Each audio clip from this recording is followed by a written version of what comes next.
Hey, what's up everyone? This week, the Wall Street Journal released their rankings for top undergraduate universities in the United States, and my alma mater, the University of Florida, ranked #1 for public schools. This is a huge accomplishment and makes me even more proud because I am now an alumni, and my success, alumni success, actually played a major role in these rankings. If this is your first time watching my channel, hi, my name is Cameron.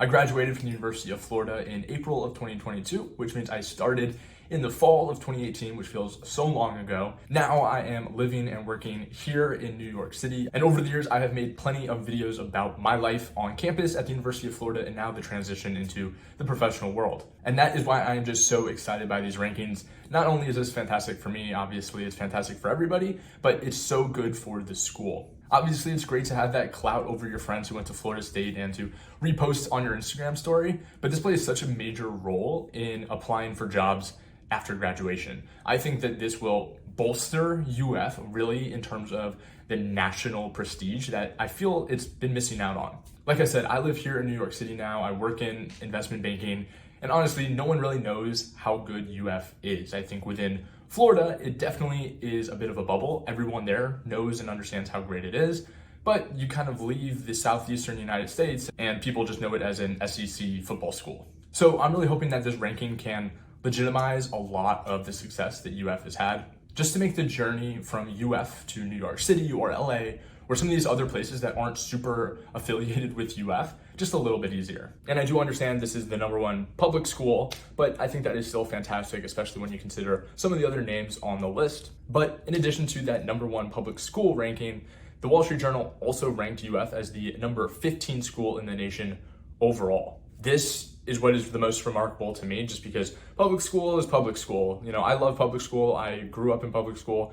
But there is a difference, especially in the eyes of a lot of employers. So to be number 15 overall is just crazy, and it kind of requires employers and maybe graduate programs to really give UF the respect that it deserves. So I know every year the US News Report is always the one that is pretty much the most publicized, most likely, and that one hasn't come out yet, but the US News Report ranks their schools a little bit differently than how the Wall Street Journal does. The Wall Street Journal breaks their rankings into 3 sections. The majority of the weight, 70%, is related to student outcomes. The learning environment is 20%, and diversity is the final 10%. I think this is a great way to do it, just because the whole point of going to college is to set yourself up for future success. And if a school isn't providing that for you, or I guess I should say, if a school is doing a great job providing that for you, it really should be praised for that. And I think that's what the Wall Street Journal is doing. I'm also reading here that the student outcomes category is further broken down into even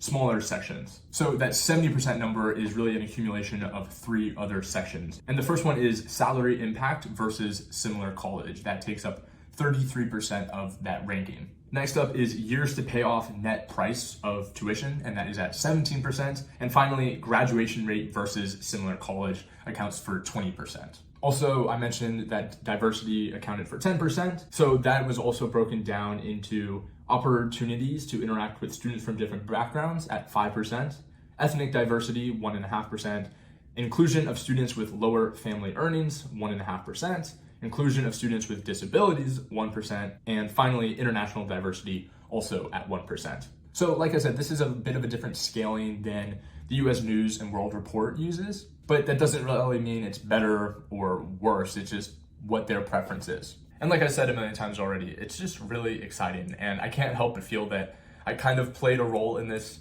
to a certain extent. I am the most recent graduating class that has gone a year since graduation, so there probably is more data about my class. So it feels good to know that my salary compares pretty well compared to similar colleges. Also, I'm not exactly sure how Wall Street Journal took this into consideration, but a lot of students at UF are on the Fulbright Future Scholarship. So that is a huge aspect of students being able to graduate debt-free, which obviously then limits the years to pay off the net tuition price.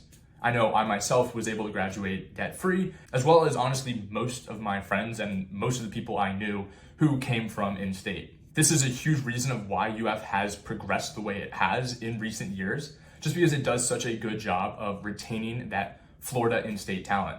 A top performer in high school a lot of the times can rake up plenty of external scholarships, So that then allows them to go to UF and basically be paid for it. That is a lot more attractive for a student than going maybe to an Ivy League, which happened to plenty of people I know. They chose UF over an Ivy, or even just another expensive state school. And now that UF is ranked number 1 for public schools, as well as number 15 in the nation, it's a pretty hard argument to then go anywhere else and pay 70 grand a year. So I really do envision this only getting better, just because the nature of that. The talent in Florida is so phenomenal. And I do feel that the state of Florida does a good job retaining that talent compared to other states. Also, just demographically speaking, Florida is growing exponentially. And I know in recent years, we've seen a lot of people from New York and bigger cities on the East Coast moving down to Florida. And those are typically people with younger children. And those children will grow to then one day be someone who would be a great spot for the University of Florida. So I see it as a long talent pipeline.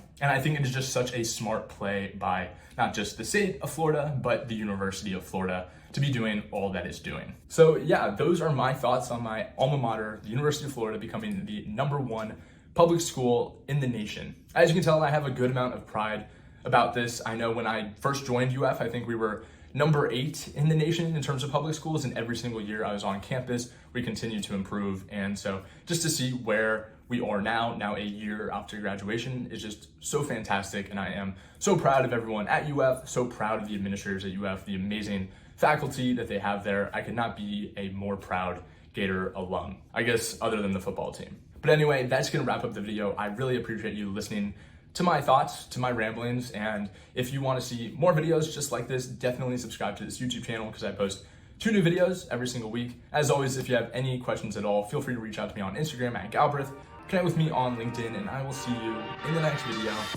Peace.